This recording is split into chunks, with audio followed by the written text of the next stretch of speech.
Welcome to our YouTube channel again.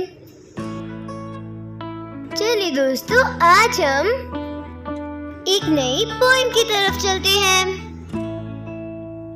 चिड़िया और मुर्गी। एक थी मुर्गी, एक थी चिड़िया।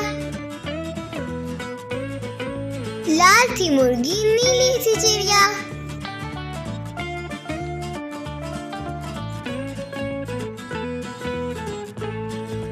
चिड़िया की आवाज सुरीली, डाल पे बैठी गाना गाए।